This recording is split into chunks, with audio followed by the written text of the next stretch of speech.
Many Western Muslims have to cope with assumptions about race as much as religion, but increasing numbers of converts don't have that problem. Fidelma O'Leary was born in Cork into a devout Catholic family, but followed that well-worn emigrant trail to America almost 20 years ago. I grew up in a household that prayed the Angelus when the church bells rang, prayed the rosary as a family together almost every evening. For Mom and Dad, being Catholic wasn't just about going to Mass on Sundays. Being Catholic was something that happened every day. That's why I think for me, being Muslim and praying 5 times a day, it's easy.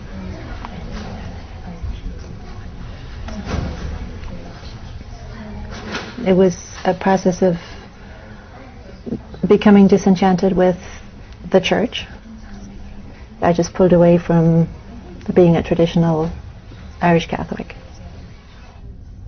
Today, Fidelma lives in the Texas state capital, Austin, and is professor of biology at St. Edward's University. You find someone poking around inside your nostril, right? They're just worried about you.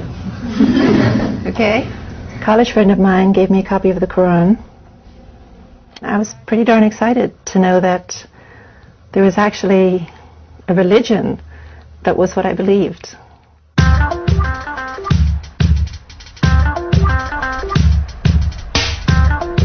I've been Muslim for about 25 years.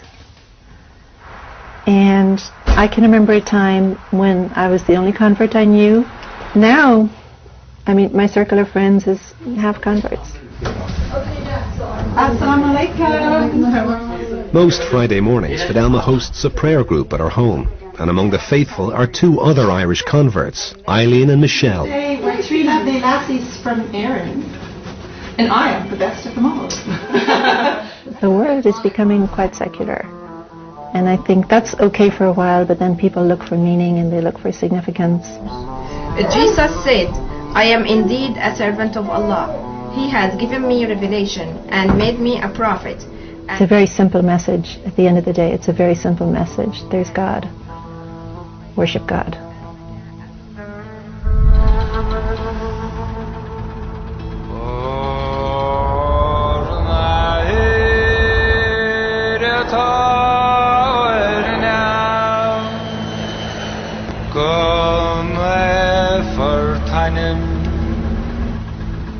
We followed Fidelma and her daughter Sarah back to Cork during the Christmas holidays. The journey would deliver an intimate encounter between a modern Muslim and Catholic tradition. When I first told my family I was Muslim, it was difficult for them to hear. They identified very strongly with being Catholic. It was hard for them, and they knew nothing about Islam. You talk about misrepresentations of Islam now, well, go back to Ireland in the 70s and it was more harshly misrepresented. I don't think you gave me a kiss. Give me a kiss and a hug for your auntie. What's your favorite auntie?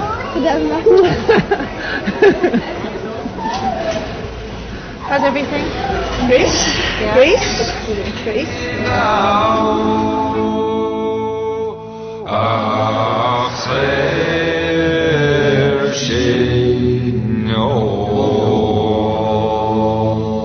This is the small little part of Cork City that I grew up in as a child. During my childhood, Ireland was completely permeated by things related to the church and Catholicism, and I think, growing up next door to a church seemed completely natural. Even after I became Muslim, I used to come there from time to time with my parents just to, show them that respect, and brought my kids here so they could see it.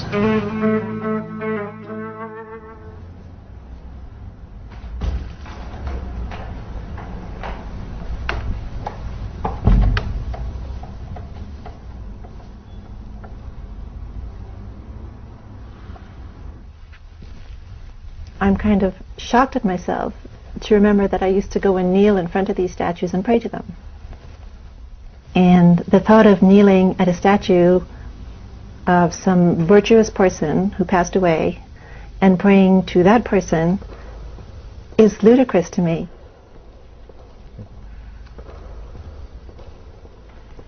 Well, one of the things I loved and still love about Islam is that the relationship with God is direct. It's me and my Creator. And I don't require clergy people. I don't have to go through clergy to have access to God. So I can learn from scholars, but my access to God, my worship is direct. I stand before God and I worship, and I ask for help and I ask for guidance, and it's a very direct connection. And that means an awful lot to me.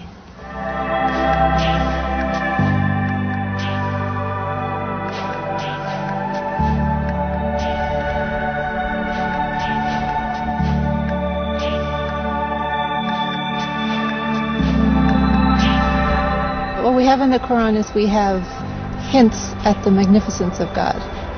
Ar-Rahman Ar-Rahim, the most merciful, the most forgiving, all-powerful, unimaginable creator, unlike anything created.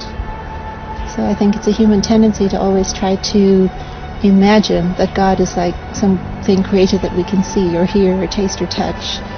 But the creator is nothing like what was created.